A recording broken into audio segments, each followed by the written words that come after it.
evening, everybody. All right, we're going to have more of a set program tonight versus doing chart requests afterwards, only because we've got a couple of things that we want to address tonight. One, we've got the planned,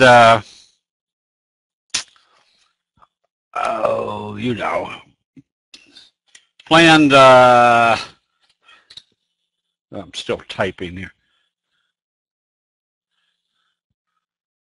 session tonight, which is going to be breakouts. And then we've had people, members requesting they're having problems with stop losses. So I'm going to flip over to live charts and work on a little bit of the stop losses. Then we'll work on, we'll take a look at some of the charts that are acting well. May take a few requests at the end, but they'll probably be the bigger ones that everybody's following, like the Apples, the Netflix, that sort of thing.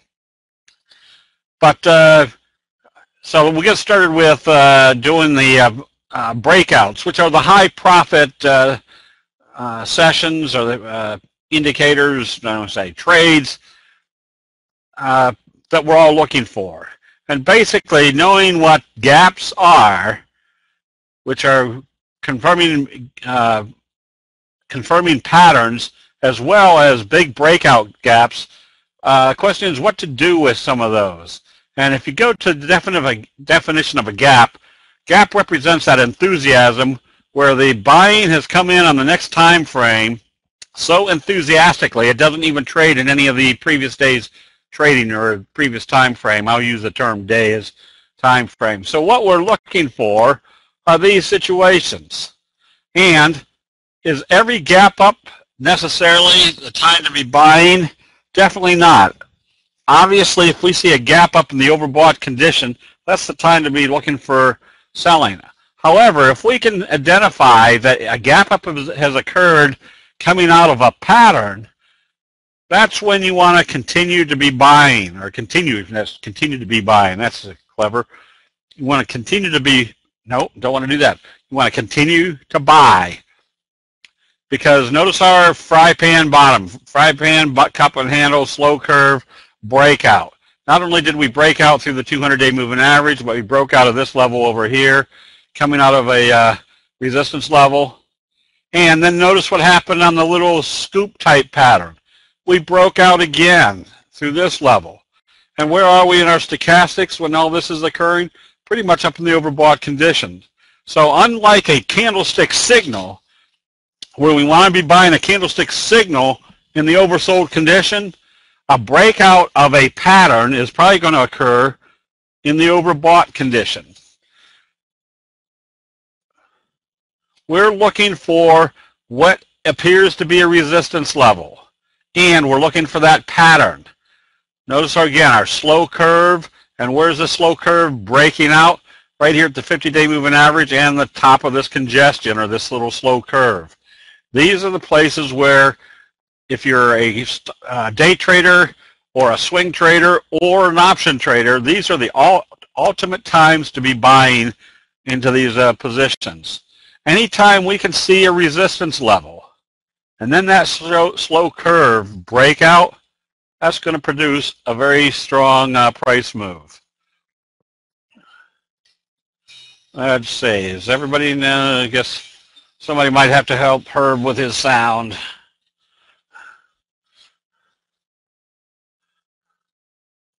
So this is what I'm looking for. Again, obviously not in the oversold area, but notice where the breakout occurs, right at an obvious point. So we got kind of a big fry pan bottom breaking out right at the resistance level.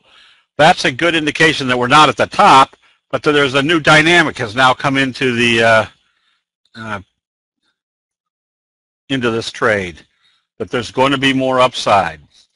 Or if you can add resistance levels, like the top of the fry pan bottom, again, there's our second slow curve and this big fry pan bottom.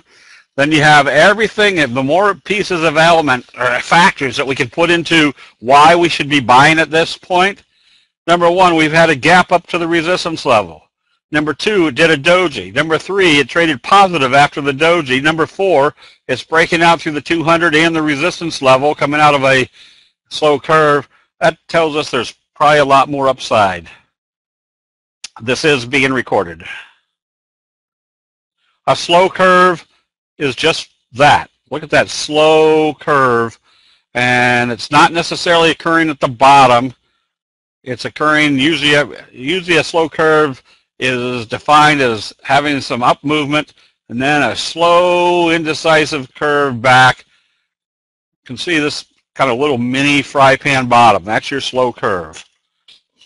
And that's basically a buildup of investor sentiment that where do most people buy? They buy enthusiastically when it gets in the overbought condition or at the top. In this case, it's not necessarily the top because it's coming out of a pattern that we can recognize. A fry pan bottom, notice where the breakout occurred. Right here at the 50, and as they got right back to the area where the indecisiveness started. This is what we're looking for. The more factors we can put into our analysis of when to be buying, the higher the probability we're going to be in a big price move. These are your best situations. Notice that little slow curve. Notice our inverted hammer, bullish confirmation the next day through this level, breakout. Just again, the patterns with patterns pretty much tell us when to get in. If we can see a breakout gap, notice where the resistance level is, and they break up through. Now, the reason we're showing this is if you can recognize what the pattern was prior to the breakout, this eliminates that fear that most of us have is, boy, I don't want to buy a stock that's already up 5%. I'm going to wait for it to pull back. Or it's up 10%. Nah, it's too far away. What we want to recognize is there's a new dynamic in that next price move based upon breaking out from that pattern. So want to get rid of that fear. What should we be looking for after this gap up? We should be looking for more upside. So, oops, this is an just kind of evidence that when you break out through resistance levels, notice you don't even have to have the trend on here. Notice on Scotty a while back, had this downtrending channel, and where did they gap? They gapped up through this downtrending channel for a strong price move. A breakout of the resistance level, and then here's another thing to always remember or keep in mind. I say keep in mind. I'm going to be doing, I'm in the process of doing a training video on observations. Observations that most people don't really ever kind of explain. Notice a little fry pan bottom and look at that big price move. Now, what do we expect after a price move? Well, usually it's going to be that 45 degree. Now, I call it a 45 degree because it's usually in a somewhat of a 45 degree move up here.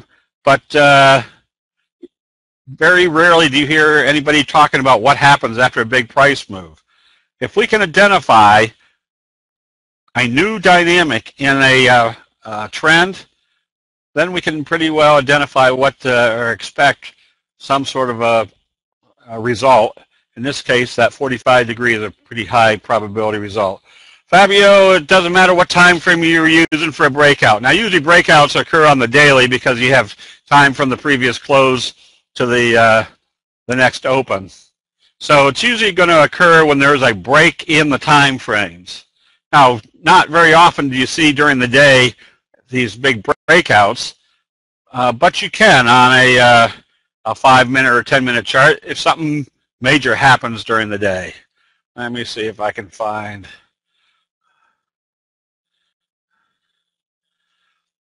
So if I saw something like this, I know I can be buying, even if it's a 45 degree, I know there's a high probability it's going higher, and where's my next target? More than likely up here to the 200-day moving average, which if you can just see the bottom over here, that was where the gap down occurred. So they're going to fill the gap right at the same level that you'd expect the next resistance area. So here's a 10-minute chart on SRPT. They gapped it up in the morning, and then notice what they did for the rest of the day. And now this comes back to using the other pieces of confirming indicators that we know, which is as long as we don't close below the T line, we know we're in going to stay in an uptrend. Let's see, where else we got here? So if I see a chart like this, notice what they've done to move back up to the resistance level. They did kind of a bullish harami, doji move up, then a gap up. We're right at this level. We're going to want to see when they break this out. Now, obviously, stochastics are going to be up at the high end of the range, but that doesn't matter. We've got a pattern that's setting up, which is the J-hook pattern. Another case, right here where you can see there was a resistance level. And what did they do to get through the resistance level? They gapped it up through, telling us there was a new dynamic in this price move. Just another example.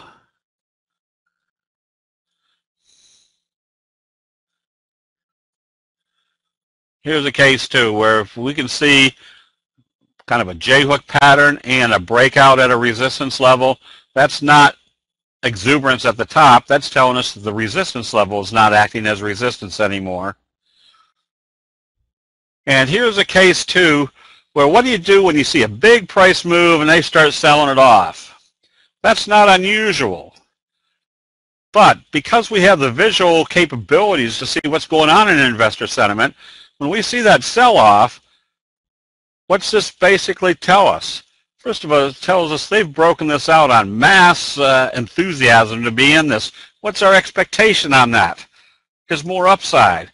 But even though we see a down day, we may not want to jump in, or we may not want to take profits yet, because if we can see over the next couple of days, they finally got indecisive, and once they were indecisive and the bull stepped in, what did that pretty much tell us? That the profit taking was over. And why would we expect the profit taking to be over?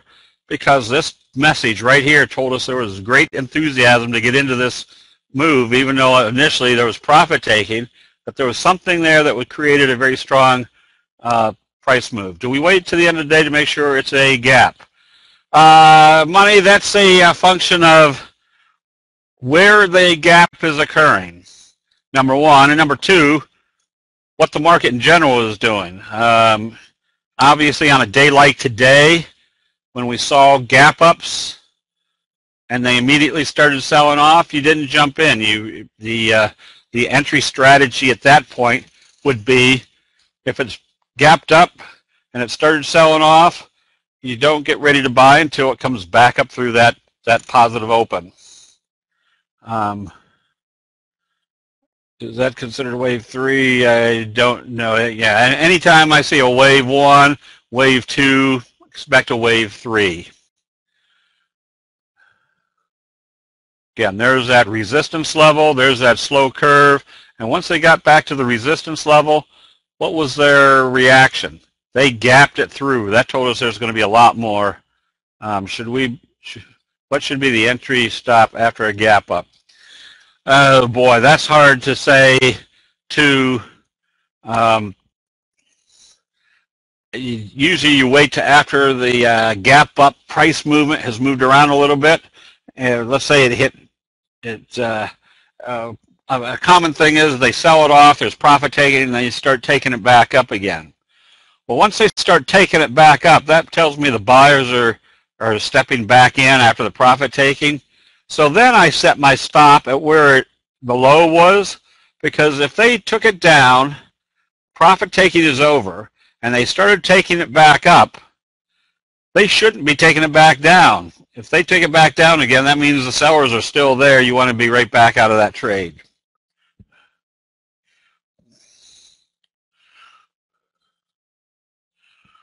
All right, let me see.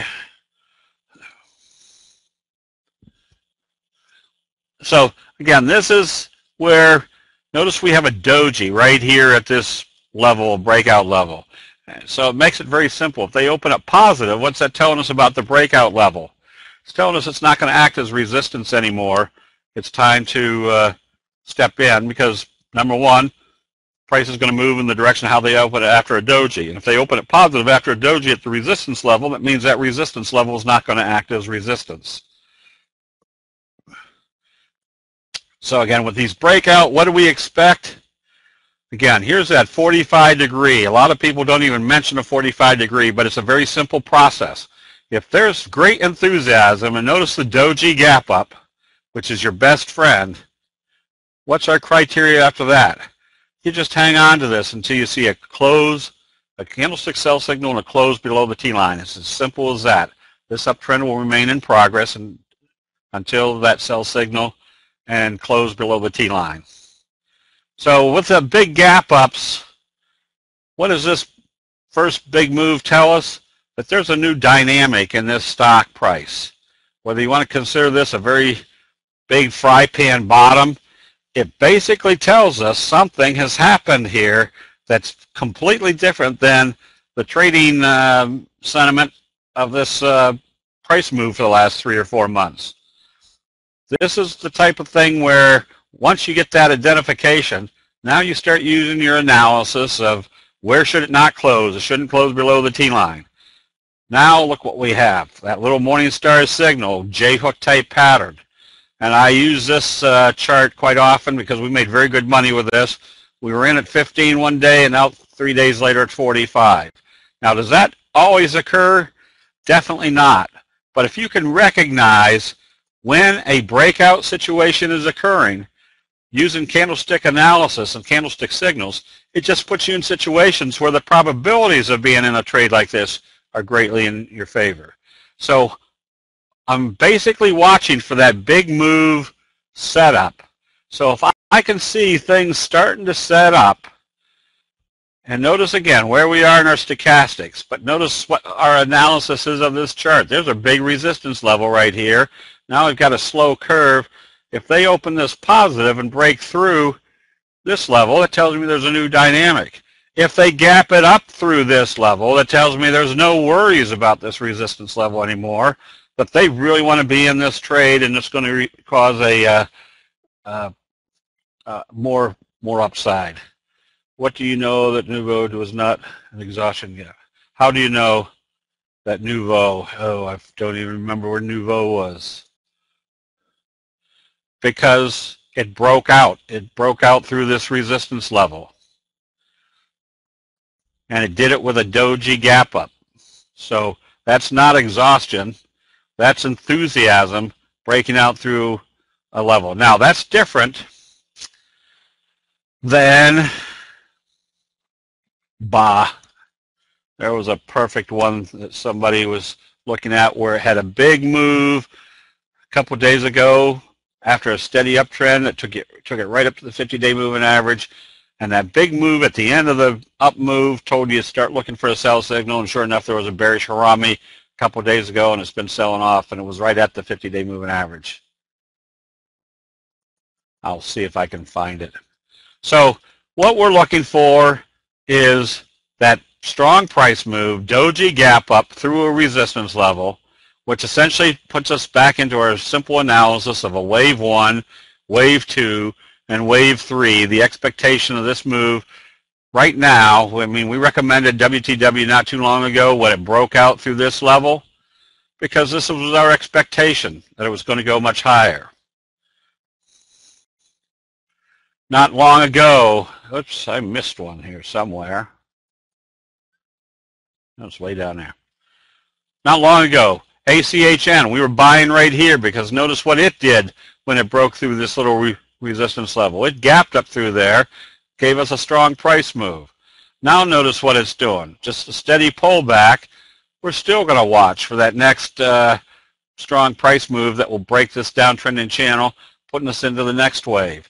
Not that it will ever occur, but all we have to do is see something like this breaking to the upside, and we know we now are in wave 1, wave 2, wave 3 at that point. So Dougley had a nice breakout.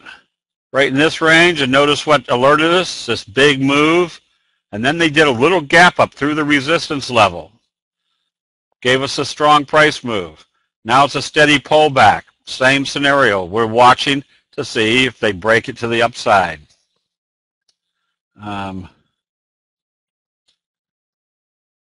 That's right. So what's a bearish Harami tell you? And what's a gap up in the overbought condition tell you? Start looking for a sell signal. What's a bearish Harami tell you? The buying has stopped. That was a good time to start taking profits. We recently recommended JRJC. Big down move, then that little trend kicker. Now, trend kicker is just as effective as a kicker signal in that it tells you there's a drastic change of investor sentiment. Notice what it did today. And remember what the market did today. The market was down, what, 240 points? NASDAQ was down 60, and this pattern was still working. So with that, all right,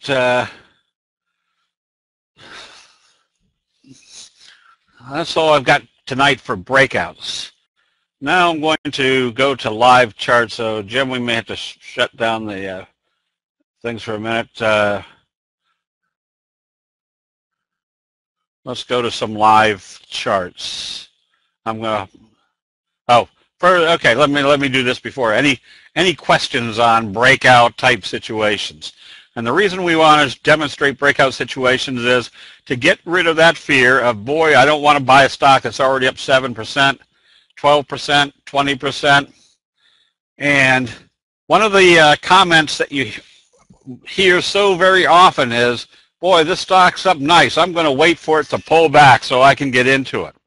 There's two fallacies with that thinking. Number one, if it's pulling back, that means the strength of the bulls isn't all that great that they're allowing it to pull back. And number two, you're waiting for it to pull back to where? And that's where everybody has this immaculate, immaculate execution point, that as soon as they buy it, it's going to be at the appropriate time, and as soon as they buy it, it's going to turn right around and go back up. Well, number one, the fallacy is if they're selling it off, it's probably not a very strong price move in the first place. And number two, if you think you're going to buy exactly at the right spot, that might be why some people don't make a whole lot of money buying on pullbacks.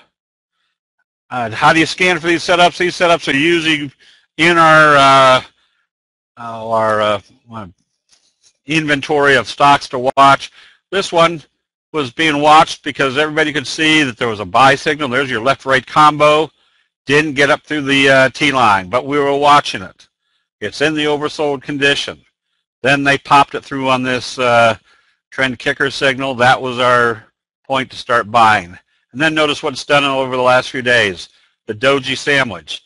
So if we got a doji sandwich after a trend kicker signal, breaking through the downward T-line and trend channel, doing this doji sandwich, what is our expectation after a doji sandwich? More upside. So if there's more upside, we can pretty well anticipate we're wave one, wave two, wave three should hopefully be the same magnitude as this wave right here. How do you determine the resistance that it is breaking out from? Visually.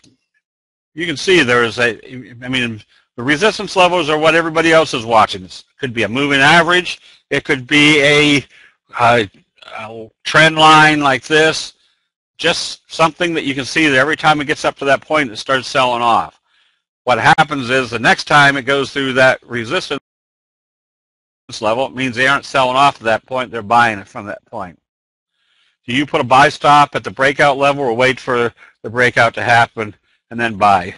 Nan, depending on what I'm watching, and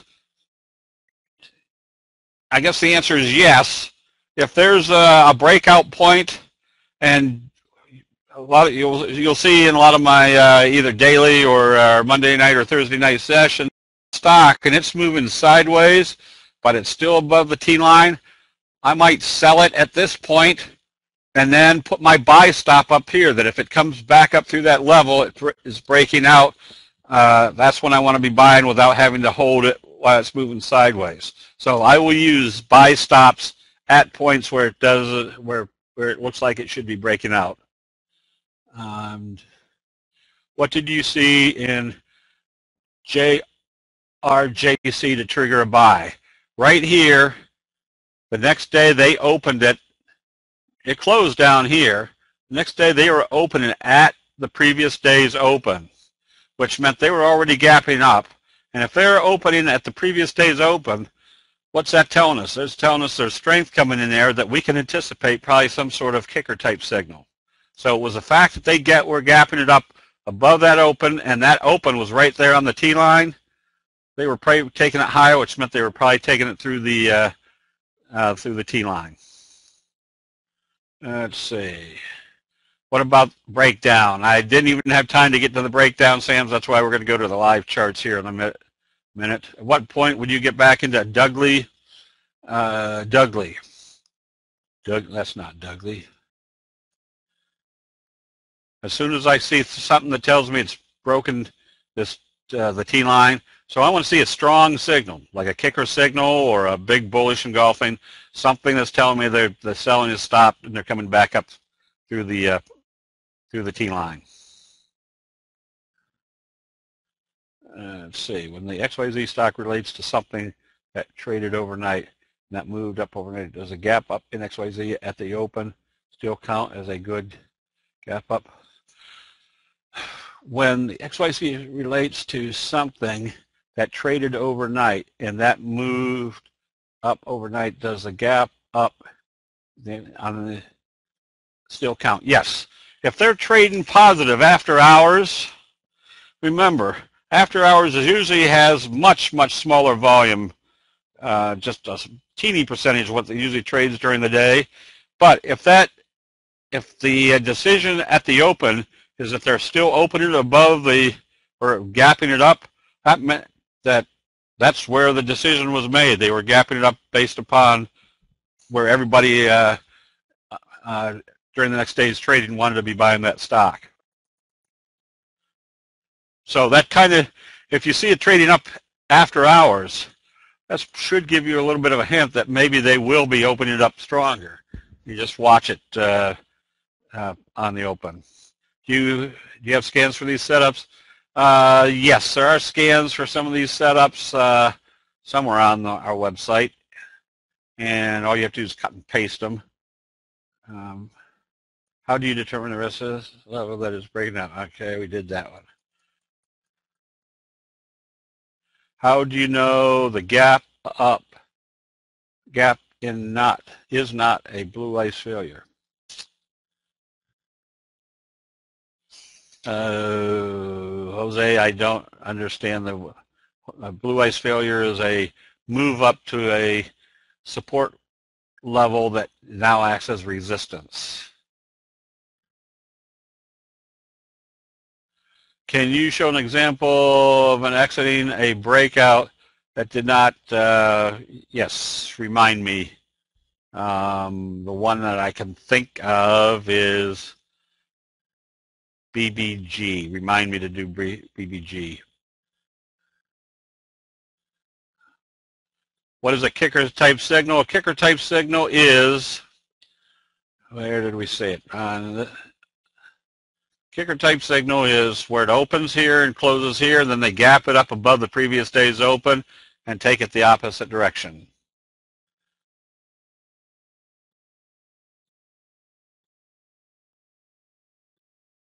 In your alerts, you usually can find to Alpha. I will try to pay more attention to that. Usually during the chat sessions during the day, I'm usually mentioning when I'm closing out something or something should be closed out. But it's a very simple rule. You don't need me to tell you when to close out, and that simple rule is that if it does a candlestick sell signal and they close below the T line, not necessarily at the same time or the same day, close out the position. We'll now see if I can get to CL later, Lynn. The T-line is the 8 exponential moving average, a very simple rule of the T-line. It's called the trigger line, short for trigger line. It's a very simple concept. If you see a candlestick buy signal and a close above the T-line, you'll be in an uptrend until you see a candlestick sell signal and a close below the T-line. The T-line, in my 30 some odd years of using candlesticks now, it has proven to be the most effective trend indicator that I've come across. It's probably a very concise function of my late friend Dave Elliott's Mobo bands, of John Bollinger's Bollinger bands, just anything that you would use. It's probably the most concise of all of them to tell you when to be in or out of a trade. And I tell people, don't take my word for it. Put the 8 exponential moving average on your chart and just see how often you're going to be in the right trade or stay in a trade as long as it stays above the T-line, even though you might see a candlestick sell signal. If it doesn't do a candlestick sell signal and a close below the T-line, you stay in the trade. All right, as we can see, this is basically our analysis of the market trend. Notice what we had up here as we're just starting to get up into the overbought condition. We saw an evening star signal. And where did this evening star signal occur? Right about the same level it topped out before. So yesterday or 2 days ago it confirmed. Now yesterday we saw a big bullish engulfing signal. And if you remember in my evening comments, it said don't get too set on closing out short positions unless they've had a real strong move, because this could be telling us that this market isn't selling off, but what do we need to see the next day? We need to see bullish confirmation that the bulls are still here. But there was some doubt about that. Why? Because our stochastics were still heading in a downward direction, which meant we were not in an oversold condition, obviously. So we had to be careful that we weren't ready for another big down day, which I kind of expected. Not so much that it was going to take it all the way down here, but at least profit taking it back down to the T-line and then see what it did at the T-line. But as we saw, they took it down pretty hard and pretty fast. And where was the target of this potential downtrend? Eventually the 50-day moving average, which is where they got to very quickly. But there's other indicators or other indexes that might have given us support, except they didn't close. The NASDAQ closed well below the 50-day moving average on this big dumpling top. Where's our next potential target? Right down here, and then possibly down to the 200-day moving average. So this still implies we could still be in a good downtrend at this point. So we wanted to stay long or stay short. The transportation index, which is usually an indicator that kind of leads the market, or is a good indicator of what the market's doing, because the transportation index, if it's trading up, usually everything else will follow. Well, we saw where the transportation index closed today after its left-right combo up here and then a close below the T-line. So notice the uptrend had sell signals before, but they didn't close it below the T-line until we had a strong sell signal, a left-right combo, and a close below the T-line. That told us there was a completely new investor sentiment that we were probably heading down. Now, using that scenario, because we know what the strength or what the nature is of individual signals, there were a few that even though the market was up huge yesterday, we had put a short recommendation on ATHM, because notice what this little wedge with a doji gap down, that thing is driving me to drink. How do we get rid of that? There we go. We had that little wedge with a doji gap down. Oh, I thought I just got rid of that. But yesterday, with that big, huge move in the market, I wanted to get that out of the way. Okay. I think I did it. That big up day in the market, notice, humbug. Notice what type of signal we had yesterday. Very indecisive. Gave us one very clear trading strategy. One, if they opened a positive, that meant they were still probably taking it up, at least back up to the T-line. Or two, if they opened it lower, they were still taking this down because they didn't show any strength today or the day before. A left-right combo. Where did we see the left-right combo? Saw it over in a left-right combo. Whoops, is, oh, for crying out loud, I'm the type that doesn't like to make the same mistake 7 times. Is a doji type day followed by a bearish engulfing signal. Oops, there you go. Jim just did it. Yep. Would the slow stochastics turn that much in one day to suggest the market was going to go up? No, but remember, we were looking at on the basis that the stochastics were heading down when we had a strong signal. That's why we definitely needed to see a bullish confirmation the next day of that signal to kind of swing those stochastics back up. The fact that the stochastics were already heading down after what we can be seeing was a confirmed sell signal, an evening star signal confirming. What do we need to see to stop that? We need to see a bullish signal confirming. We had the bullish signal, but it hadn't confirmed yet. That's why it had to open positive today to tell us that there was a bullish confirmation. The bulls were stepping back into the market. Let's see. I had an, oh, was it this one?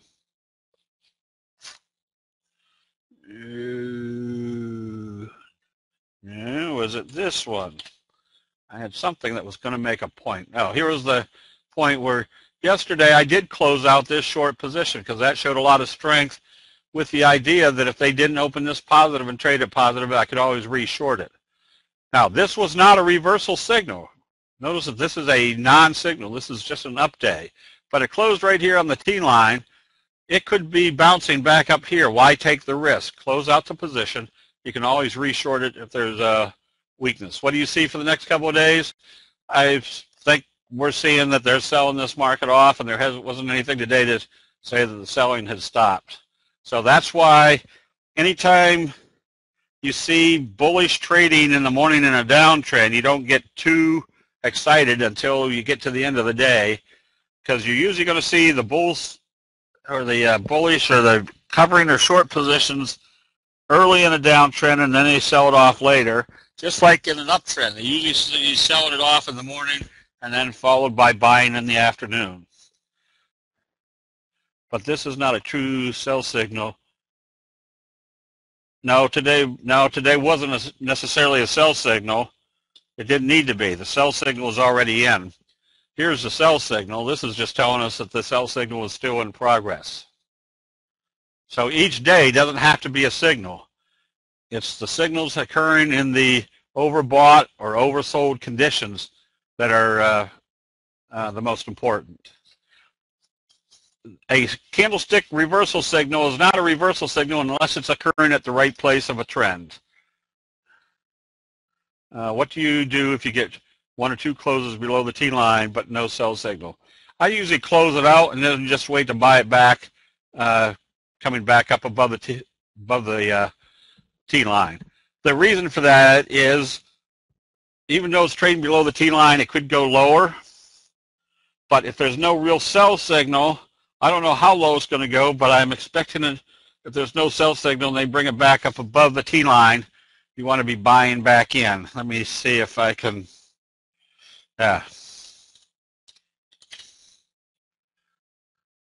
Here's a case right here, and I'll make this big, where we had to close out. It was closed out because it was closing below the T-line, but we were buying back as it was coming back up above the T-line. Now it pulled back, never closed below the T-line, so it's telling us we're probably in the next pattern, a J-hook pattern. So we've been buying this last couple of days, and notice the type of action it's done when the market's been real soggy. Still holding up pretty well. When was the shooting star confirmed? Well, when is a shooting star confirmed? If you see a shooting star, if it opens lower the next day, it's confirming the shooting star. So not only was it confirming on this day, but this day also created a 3-day pattern, your evening star signal. Do candlestick bullish signals need another confirmation? Most of them do need further confirmation. If I see a bullish engulfing signal, I want to see if the bulls are still there. If they open here the next day, that's telling me the bulls aren't fully in control.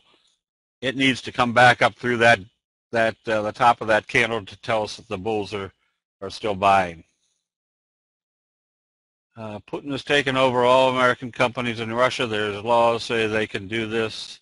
That's why the market dropped today. Don, probably true, and it doesn't necessarily, or doesn't really, whatever the reason is, we're not concerned. We're more concerned of the chart is telling us what it's doing. So, if the Russians want to take over those companies, that's going to put a kibosh on anybody wanting to do business with Russia for quite a while.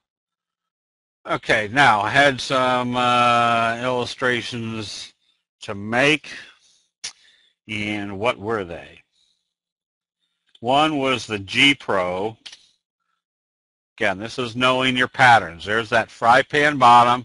This is what we call the classic. Fry pan bottom, strong price move, and notice what didn't happen in this indecisive pullback. They couldn't close this below the T line.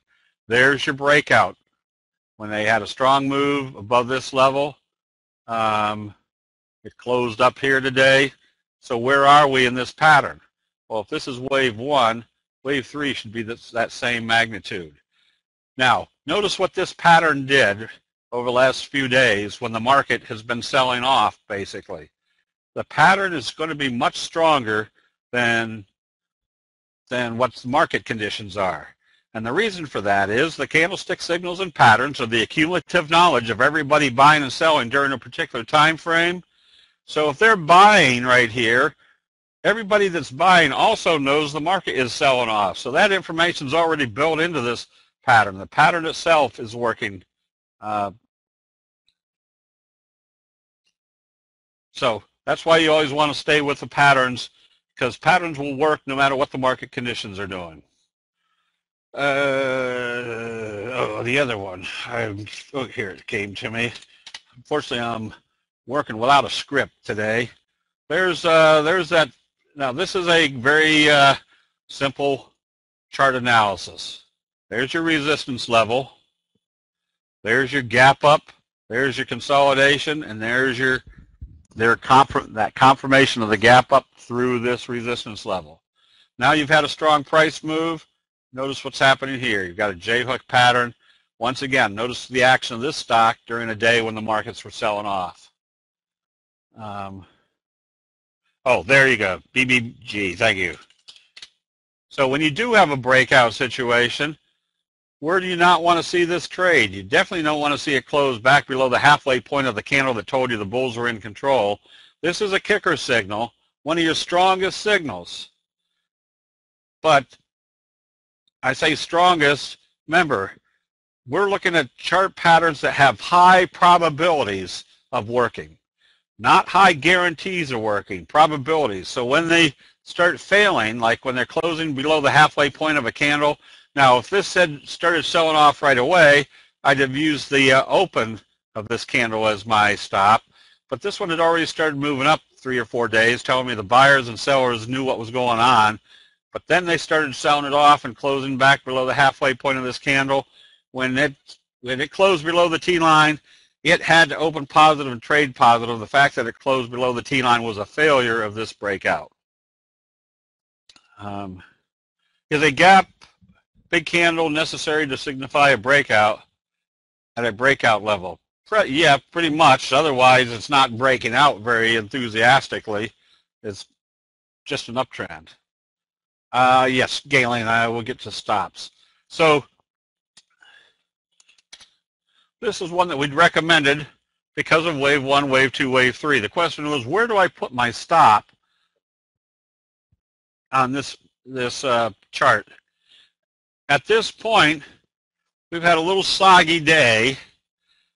At this point, I would probably use today's low because that's where they traded it to before taking it back up. If they started trading it back below this level again, that tells me the bears are still there.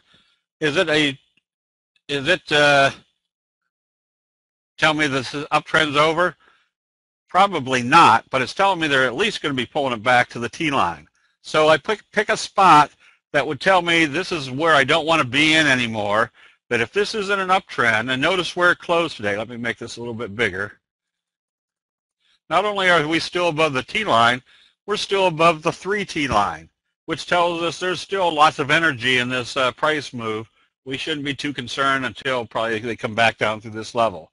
So you want to pick your stop levels at a logical place that tells you the bears are now in control.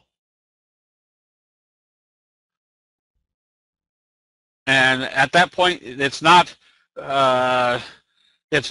somebody was saying today that I asked them where do they put their stops, or where were they putting their stops?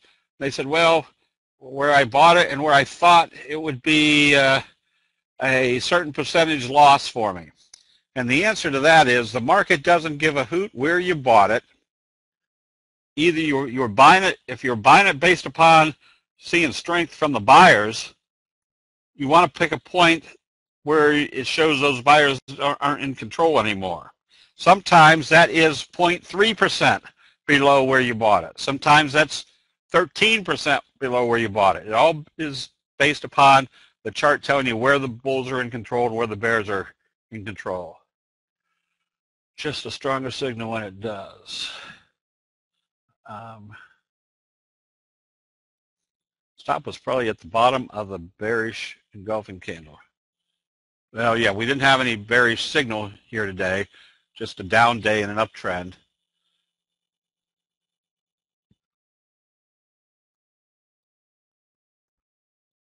Let's see, Jay, did that answer your question?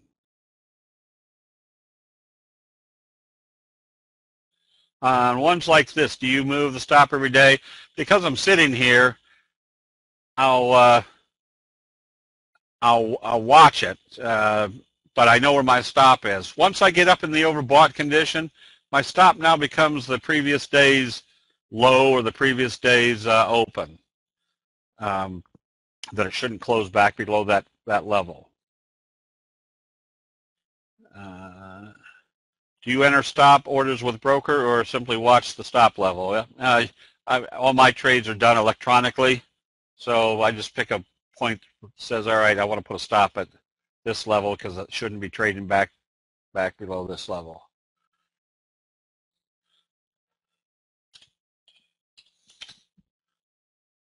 Now here's a GILD. This is kind of your analysis of using the graphics of candlestick charts of where would this not want to be trading if we're doing a J-hook pattern. We wouldn't want to see it trade now back below today's low, back through the T-line, because that tells us we're not moving this way anymore. We're starting to move this way. And what was the evidence that we're starting to move this way? Because once they hit this very exact level right here at the top, they turned around and went the other way. So if I own this long, if it traded back below the T-line tomorrow, I'd close out the position. Now, does that mean I stay out of the position? If it moved down here and then came back up through the T-line, what type of signal would it be doing? Be doing that kind of hammer signal that I could be buying right back as soon as it comes back up above the T-line. Remember, this is not rocket science. This is just being visually aware that these signals and patterns are created by human nature for hundreds of years, and for the next hundreds of years, human nature is going to be the same. So as long as you can identify what human nature should be doing, that's where you set your stops. That human nature, if this isn't an uptrend, human nature shouldn't take this back down below the T-line. And if they do, if they bring it back up, you can buy back in, because we got a very simple rule. You stay long as it doesn't close below the T-line.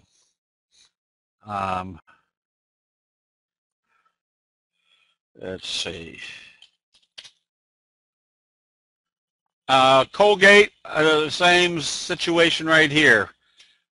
Is it closed back below the candle that up here? It closed back below this candle in the overbought condition. It's still above the T-line, so this makes it very simple. If they start trading this below the T-line tomorrow, I'd close out the position. Now, if it all of a sudden found support here on the moving averages and came back up, you can always buy back in. And that's one of the hardest elements or aspects of investing that most people have is once they get out, boy, they hate to get back in, even because how stupid we'd look if we sold out and then we bought back higher and it turned right around and went back down again. Well, that scenario or that thought process pretty much disappears when you're trading with candlesticks because we got simple rules that if they trades below the T line, you close it out. If it comes back up, you get back in, and you can stay long as it stays above the T line. The next 100 years we'll have Steve the artificial time. That's right. Yeah, any intelligence that I have is probably artificial. All right, so again, boils down to now, here's an illustration today. Somebody, I mean, this was your island reversal gap down, but during the day, they got stopped out in here. And they didn't get back in their short position. But this is a very simple case of you stay short as long as this doesn't close back up above the T line. So even if you get stopped out, don't be afraid to re-enter a trade that moved against you and then started going with you the way it should be. Get back in. There's been many times where I'd buy something and it would move up, it'd start pulling back, I'd close it out, and then at some point it'd turn around and head back up, exactly what the pattern or the signal told me it should be doing. I buy back in. It comes to that very simple concept that if this is a 10-point move and I only get 8 points of it because every time or at the times when it told me to get out, I got out, and when it told me to get back in, I got back in, that's fine with me. At least I know when I'm in there, the probabilities are that I'm going to be making money instead of holding on to something that might be heading right back down. And that was always my fear back in my younger days, which seems so far away now, is I would hate to close out a position because, boy, what if this was the Dell of our lifetime and this was going to make a huge fortune for us and I sold out and it turned around and took right off without me. Well, now at least I know I can see where the probabilities are that when it's time to get out and when it's time to get back in again. Let's see. WTW. Is that a dark cloud? Okay, so I'll ask you the question. Is that a dark cloud?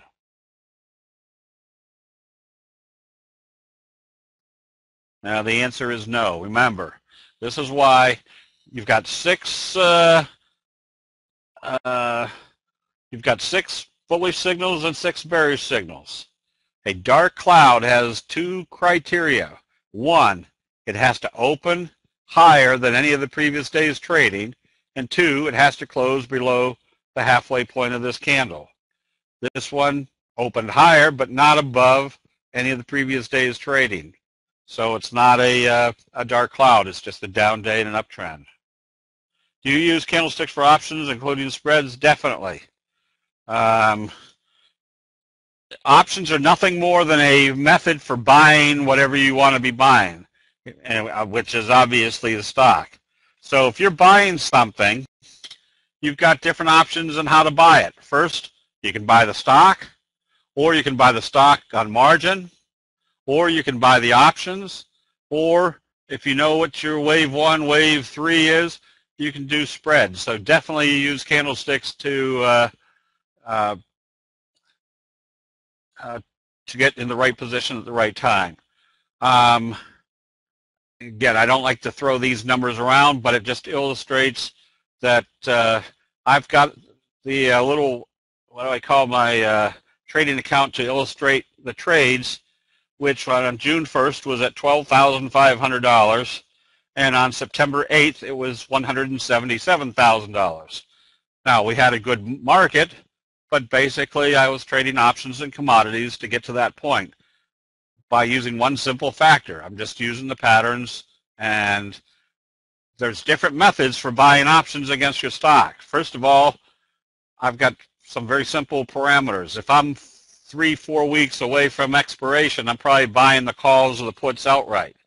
If I'm 2 to 3 weeks away from expiration, I'm probably seeing what my upside potential is, what the market is doing, and buying spreads because you get much better leverage. And if I'm 1 week away from expiration, I'm more than likely going to use the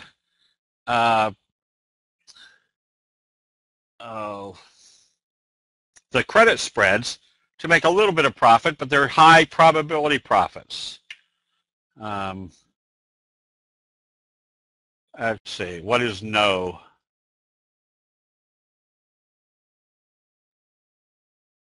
I don't know, no. Did I ask something? Oh. Was that on the dark cloud? Oh, down day and uptrend, okay. Let's see, I had a few more that I was going to illustrate. Oh. Again, using candlesticks as kind of your visual relative strength. You don't need relative strength indicators. For example, yesterday, notice what CRE was doing on a big, huge up day. Traded very indecisively, and we were still right here at the T-line. So I had a kind of a hanging man or a hammer type signal, indecisive, at the T-line. It didn't do very much considering what the magnitude of the market was. So that told me there wasn't still very much strength in the CRE. I didn't cover those short positions or those puts on the basis that if it opened higher today, then I'd be covering short positions. But the fact that they couldn't show a lot of strength today or that day told me if they started selling off tomorrow, they'd probably be selling this or continuing this downtrend. We recommended ACHACXM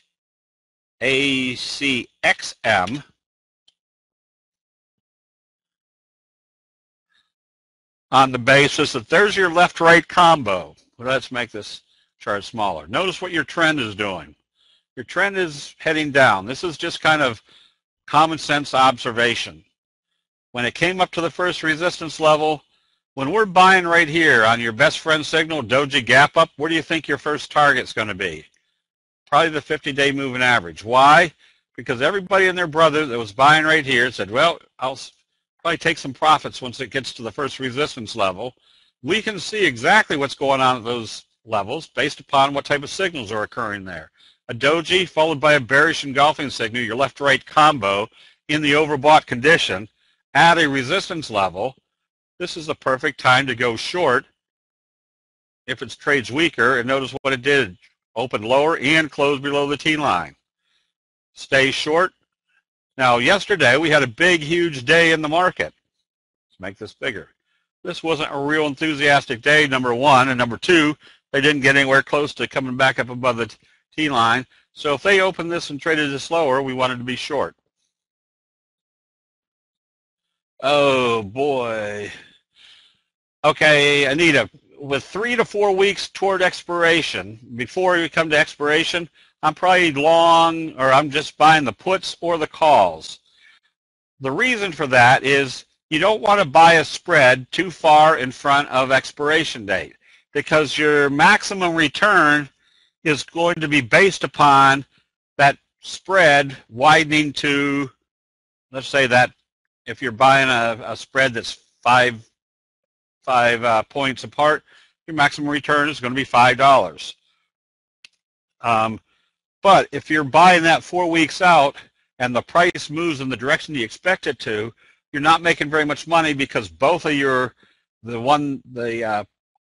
call that you bought and the call you sold is probably still moving in the same magnitude, so you're not getting any, you're not making any money on that spread. So you want to buy a spread when you're getting closer to expiration date, like 2 to 3 weeks out. And then the final week, I usually do credit spreads, which don't make a whole lot of money, but the probabilities of making money with them are extremely high. So it just adds some income to your, so again, that's kind of the 3 time frames. how do we get information regarding your options trading room and services? Roberta, if you email abraham@candlestickforum.com. Again, we're not pushing there's an extra expense for being in the options room. The reason we've done it was so that the people that are trading options weren't in the main chat room discussing options, which might be confusing to people that are just trying to learn how to use candlesticks. So it keeps the conversation, option trading conversation, more oriented toward different strategies on the price patterns over there. So that's why we do not push that as a service. It's a service that's available to everybody. It's for those people that want to get more information and more, I want to say, detailed information on trades for trading options. Yeah, the 8 exponential moving average, if you're in a sideways market, it would pretty much tell you that if you're trading up above the T-line, below the T-line, up above the T-line, below the T-line, it tells you probably don't want to be in that trend right now that's moving sideways. You mentioned commodities. Do you trade futures? Yes, I do. Right now, I have shorted the dollar because it did a kind of a shooting star up here in the overbought area. I'm anticipating they could bring it back down at least to the T-line. I've been long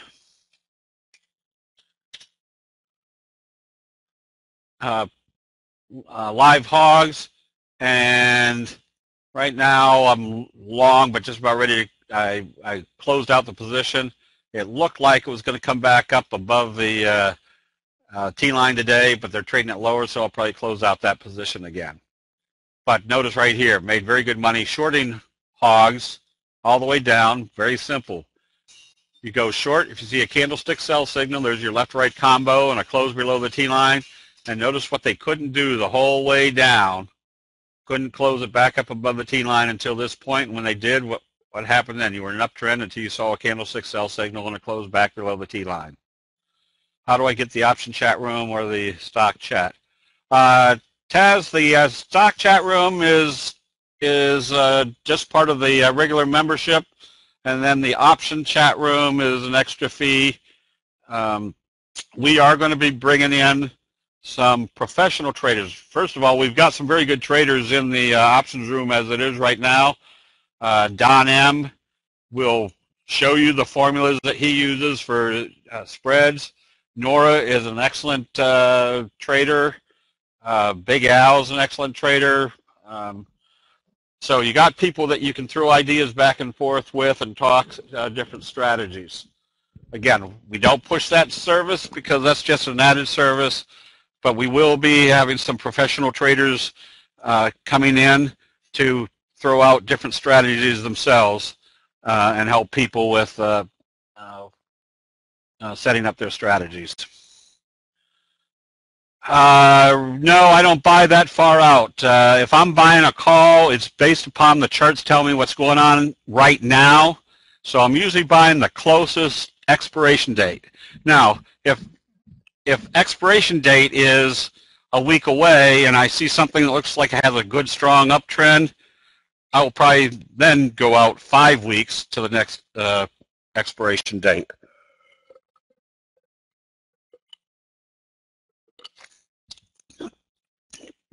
I don't use a volume very much in my analysis. People are always asking, why do you have other people come on Thursday nights when you trade candlesticks? And it's a very simple reason. I use candlesticks as the basic building block, and everybody should, because it's got a lot of information built into it. What you should be doing, though, is my style of trading may not be the same style that is of your nature or your ilk, but there might be people that we bring on that have do things that are much more conducive to your style of trading. All you have then is the benefit of their style of trading plus the benefit of being able to see more concisely what's going on in a trade based on the candlestick signals. I don't trade, I don't trade weekly options just because I've got so much that I'm trading right now. Now I did stick my feet in Netflix, I think, weekly options. And yesterday I closed them out, and then they came right back down today. So yesterday was too scary for me. There are people in the options room that do trade weekly options much more adeptly than I do.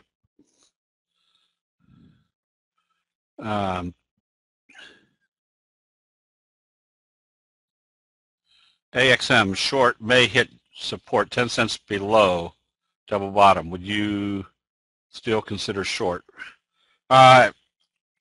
Group, let's see, bring up AXM.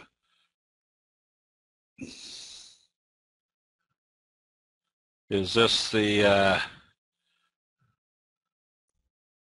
right now, yes, I'm staying short, because if it does break through here, what do we have? We've got a wave 1, a wave 2, breaking into wave 3, and where's wave 3 likely go to? If you take this trajectory, it's going to be down here somewhere in the $13 to $14 area. Okay, with that, let's call it a night.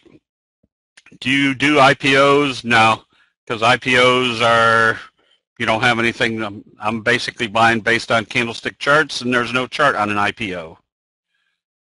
I couldn't get SB, or was that a,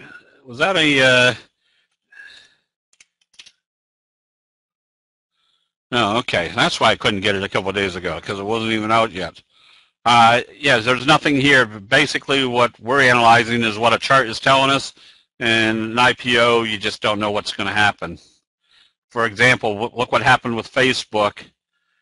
Was it Facebook that came out, and for months it traded below where they opened it? So I want to be able to analyze what's happening, and there's too many things out there right now that that you can get a good handle or have a high probability expectation of what's going to happen. So I'd rather be trading the charts. All right, with that, everybody, have a good evening. We'll see you in the chat rooms.